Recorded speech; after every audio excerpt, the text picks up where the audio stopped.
नमस्कार। हमारे समाज में बुजुर्गों को पूजा जाता है, उनको मान सम्मान दिया जाता है, क्योंकि बुजुर्ग जो होते हैं हमारे पथ प्रदर्शक होते हैं, मार्गदर्शक होते हैं, चाहे हमारे वो माता पिता हो चाहे कोई भी हो। लेकिन पिछले कुछ दिनों में कई ऐसे मामले आए जिसने हम लोगों को शर्मसार कर दिया है। रोहिणी का एक ऐसा मामला था जहां पर कोरोना जैसी महामारी के दौरान एक शख्स ने अपने पिता को लॉकडाउन के दौरान सड़क पर बेसहारा छोड़ दिया। वो बेचारा 80 साल का बुजुर्ग सड़क पर भूखा प्यासा तड़पता रहा, घूमता रहा, लेकिन उसकी किसी ने नहीं सुनी। तब जाकर इस सामाजिक संस्था ने उसको आश्रय दिया। आज इसी विषय पर हम बातचीत करेंगे कि बुजुर्गों के साथ ऐसा अनादर क्यों किया जाता है, खासकर जो बच्चे होते हैं और अपने बूढ़े माँ बाप के साथ ऐसा क्यों करते हैं। क्योंकि बुजुर्गों खासकर माता पिता के चरणों में स्वर्ग होता है, लेकिन जो बच्चे अपने माता पिता के साथ ऐसी हरकत करते हैं उनके साथ क्या करना चाहिए। आज इसी विषय पर हमारे साथ बातचीत करके मौजूद है कानून की जानकार है प्रज्ञा सिंह। आज इनसे बातचीत करेंगे और जानने की कोशिश करेंगे कि बुजुर्गों को लेकर हमारे कानून में क्या क्या प्रावधान है। अगर कोई बेटा या कोई बेटी या कोई परिवार का सदस्य बुजुर्ग का अपमान करता है तो उसके खिलाफ क्या कानूनी कार्रवाई हो सकती है। मैम, आपका बहुत स्वागत है हमारे चैनल न्यूज नेट पर। सबसे पहला सवाल, लॉकडाउन था, कोरोना महामारी दौरान आपने देखा लॉकडाउन था, चार महीने तक पूरे अपने घर में रहे। रोहिणी में एक शख्स ने अपने पिता को 80 साल का एक बुजुर्ग पिता को सड़क पर बेसहारा छोड़ दिया। क्या कहेंगे कि ये घटना जो सुन के बाद अजीब लगता है, क्या कहेंगे इसे बेटे को? देखिए, बहुत ही पीड़ा देने वाली घटना है और मैं इमेजिन भी नहीं कर सकती हूँ कि कितना असहाय महसूस कर रहे होंगे वो बुजुर्ग, वो शख्स जिन्होंने इस बच्चे को पाल पोस के बड़ा किया और अपनी क्यारी, अपनी बगिया सजाई, और उन्होंने ये नहीं एक्सपेक्ट किया होगा कि 80 साल की उम्र में उनके साथ ये होगा। न सिर्फ ये, कोविड का समय बेहद ही अनप्रेसिडेंटेड टाइम है जहां लोगों को खाना नहीं मिल रहा है, इतनी दुर्दशा है, लोग अपने घर वापस दौड़ रहे हैं, कोई आसरा नहीं है, कोई सहारा नहीं है।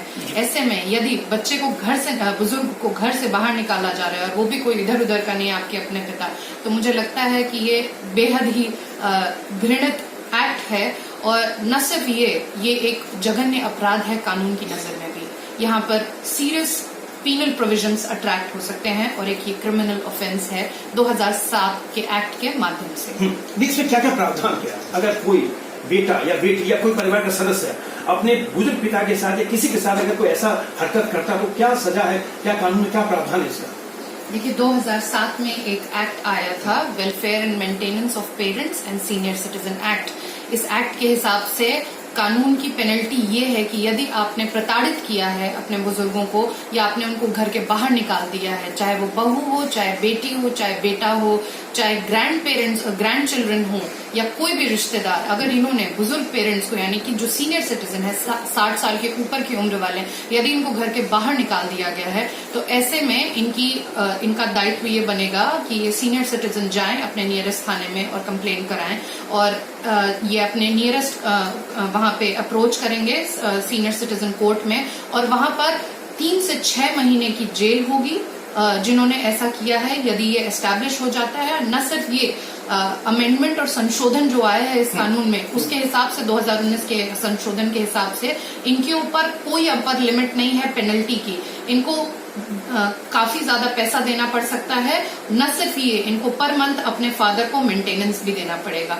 अब ये उन बुजुर्ग पर है कि वो उस घर में वापस जाना चाहते हैं, लेकिन बहुत होता यह है कि वो इतना घबरा जाते हैं या उनकी जान को इतना खतरा होता है कि ऐसे में ये लोग प्रेफर करते हैं कि ये ओल्ड एज होम्स या केयर होम्स जो हैं, जो सरकार ने बनाई हैं, वहां पर चले जाएं। बट कानून की दृष्टि से 3 to 6 months का imprisonment, 10,000 rupees fine plus per month का मेंटेनेंस ये प्रोवाइड करना पड़ेगा। मैम, आप तो पेशे से वकील भी रही हैं, खासकर प्रोफेसर भी हैं। आपने जब सुना कि रोहिणी में ऐसा हुआ था घटना, जो मैंने आपको बताया आपको, तो क्या कहेंगे कि ऐसे बच्चों के खिलाफ क्या कार्रवाई नहीं करनी चाहिए, क्या करना चाहिए उनके साथ? मुझे तो लगता है कि बहुत ही स्ट्रिक्ट एक्शन लेना चाहिए ऐसे लोगों के साथ जो ये भूल जाते हैं कि उनका दायित्व क्या बनता है। और अगर पेरेंट्स का सिर्फ उनके लिए बोझ बनते जा रहे हैं, यदि उनका सारा पर्पस होता ही है हमारे देश में कि जैसे ही 60 साल के बुजुर्ग हो जाते हैं वो सिर्फ वो अनाज उनको अनाज तक देना भारी पड़ने लगता है और उनकी सारी वैल्यू उनके एटीएम तक रह जाती है कि उनको जो पेंशन मिल रही है उसी का ध्यान रखा जाता है। और जिस घर में वो यदि बुजुर्ग पैसा पा रहा है, पेंशनर है, तो वहां पे तो फिर भी थोड़ी बहुत इज्जत है, वरना 2 मील की रोटी इनको मिलना वो तक मुसाबित। अभी जो कुछ कानून जो कोई अमेंडमेंट हुआ तो उसमें क्या सख्त प्रावधान रखा गया है ऐसे लोगों के लिए जो अपने माता पिता उस वक्त पर छोड़ देते हैं बेसहारा? जी, काफी सारे चेंजेस लाए गए हैं। पहले इसमें जो है सिर्फ 3 महीने के लिए होता था कि 3 महीने का इम्प्रिजनमेंट है, उसे बढ़ा के 6 महीने का कर दिया है।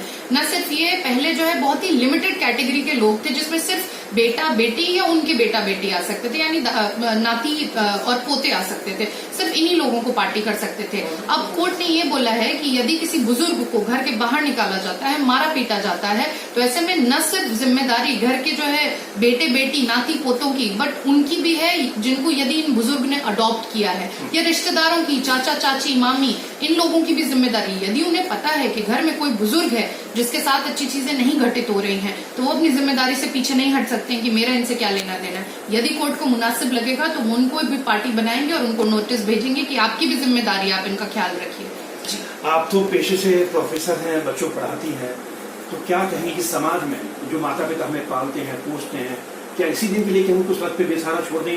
क्या कहेंगे आप ऐसे लोगों को? देखिए, हम तो उस देश से बिलोंग करते हैं जहां पर हमें हमेशा से यही बोला गया है कि माता पिता के चरणों में स्वर्ग होता है।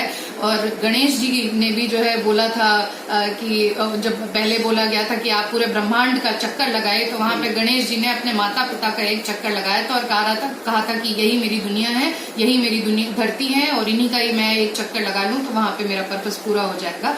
सो हम इस तरीके के कल्चर से बिलोंग करते हैं, तो मुझे लगता है कहीं ना कहीं ये बेहद जरूरी है कि जब हम बच्चों को से रहे हैं तो पहले तो कहीं ना कहीं ये भी बहुत जरूरी है कि बुजुर्ग अपने बुजुर्गों का देखभाल करें, क्योंकि मुझे लगता है यदि आप अपने बड़ों के साथ बुरा कर रहे हैं तो वही बच्चे आपको देखते आए हैं और वो शायद आपके साथ आपके बुढ़ापे में भी वही गलत काम करेंगे। तो आप सबसे पहले खुद एग्जाम्पल बनिए कि आपके जो बड़े बुजुर्ग हैं, इवन इफ उनको चिड़चिड़ाहट होती है, आप समझिए उम्र के बाद शरीर में बीमारियां आने लगती हैं, मानसिक तनाव होते हैं, संतुलन बिगड़ने लगता है और बुढ़ापा सबको आना है। आज हमारी जवानी है, कल सबको बुढ़ापा आना है। तो इसलिए हम बच्चों में ये चीज सिविक ड्यूटी डालें, एक कहीं ना कहीं उनके अंदर एक मोरालिटी डालें कि आप जो है अपने सीनियर्स की इज्जत करिए, क्योंकि जो आप कर रहे हैं वो चीज आगे जाके आपके साथ भी होगा। चलिए, आपका बहुत बहुत धन्यवाद। ये थी कानून की जानकार प्रज्ञा सिंह जो हमारे साथ बातचीत करती थी। रोहिणी का मामला था जहां पर एक शख्स ने अपने पिता को कोरोना काल के दौरान, लॉकडाउन के दौरान अपने पिता को 80 साल के पिता को बेसहारा सड़क पे छोड़ दिया था भूखे प्यासे। कोर्ट में मामला पहुंचा, कुछ सामाजिक संगठन ने इस मामले को लेकर कोर्ट में गए और कोर्ट में जब ये मामला पहुंचा तो जज रुआसे हो गए और उन्होंने जो जजमेंट दिया, उन्होंने कहा कि शर्म आनी चाहिए ऐसे बेटे को, जिस बेटे को उसके माँ बाप ने पाला पोसा और उस बेटे ने अपने पिता को बेसहारा कोरोना काल के दौरान सड़क पर मरने के लिए छोड़ दिया था। उसे ना सिर्फ शर्मसार किया बल्कि ये भी कहा कि आपको अपने हर महीने अपने पिता को 8,000 रुपए गुजारा भत्ता देना पड़ेगा। लेकिन यहीं से कम नहीं होता, ऐसे बच्चों के खिलाफ सख्त से सख्त कार्रवाई होनी जरूरी है। कैंपस राहुल के साथ सुरेश झा, न्यूज़ लैब, दिल्ली।